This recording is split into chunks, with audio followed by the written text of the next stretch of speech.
مرحباً، أنا الدكتور أرول إبنيزر دانيال. أنا هنا لأشرح لكم عن تصوير الشرايين التاجية. فما هو تصوير الشرايين؟ تصوير الشرايين هو في الأساس اختبار تشخيصي. هو ليس علاجاً، هو اختبار تشخيصي. ماذا يتم تشخيصه؟ يتم تشخيص ما إذا كان هناك أي انسداد في الأوعية الدموية.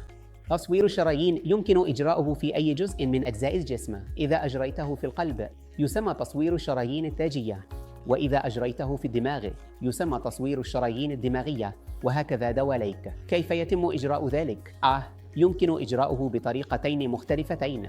هناك ما يسمى بتصوير الشرايين التاجية بالتصوير المقطعي المحوسب، وهناك أيضاً التصوير التاجي التداخلي. فما هو تصوير الشرايين التاجية بالتصوير المقطعي المحوسب؟ يقومون بحقن صبغة في جسمك، ويجب عليك أن تستلقي على جهاز التصوير المقطعي المحوسب، ثم يقومون بالتقاط صور للأوعية الدموية التي تغذي القلب، وسيتحققون مما إذا كان هناك انسدادات في القلب أم لا. الآن نأتي إلى تصوير الشرايين التقليدي أو العادي. صحيح. كيف يتم إجراء تصوير الشرايين العادي؟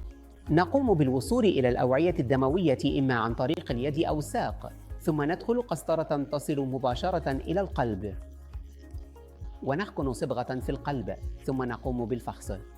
تستغرق العملية حوالي 10 إلى 15 دقيقة. الإجراء بالكامل يستغرق من 10 إلى 15 دقيقة، ويتم تحت تأثير التخدير الموضعي. والشخص الذي يخضع للفحص سيكون مستيقظاً تماماً، ويمكنه التحدث مع طبيب القلب. قد تتساءل: يا إلهي دكتور، هل سترسل قسطرة إلى قلبي؟ نعم، نقوم بذلك. هل هو مؤلم جداً؟ لا إطلاقاً. لن يكون هناك أي ألم أثناء دخول القسطرة إلى القلب.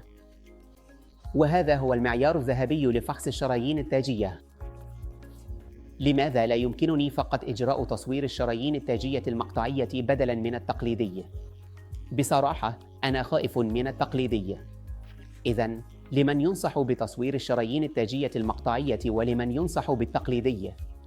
تصوير الشرايين التاجية المقطعية يوصي أساساً للأشخاص الذين يشعرون بخوف شديد من إدخال القساطر لأجسامهم، وأيضاً يوصى به للأشخاص الذين كما تعلم احتمالية إصابتهم بالمرض منخفضة جداً. حسناً، الشباب الذين يعانون من انزعاج غامض في الصدر ويشعرون بالخوف الشديد من مسألة القلب، وما إذا كانوا سيتعرضون لنوبة قلبية أم لا. لذلك بالنسبة لهم يعتبر تصوير الشرايين التاجية بالأشعة المقطعية إجراءً سهلاً جداً وغير تدخلي. أما بالنسبة للأشخاص الذين لديهم احتمالية عالية لوجود انسدادات مثل كبار السن أو مرضى السكري أو المدخنين، ففي هذه الحالة يتم إجراء القسطرة القلبية التقليدية. كم عدد الأيام التي تحتاجها للبقاء في المستشفى؟ فقط يوم واحد. تأتي في الصباح وتجري الإجراء، ثم تغادر بعد 3 أو 4 ساعات. هذا كل شيء. هل يمكن إجراء ذلك بنفس الطريقة بالنسبة لتصوير الشرايين التاجية بالأشعة المقطعية؟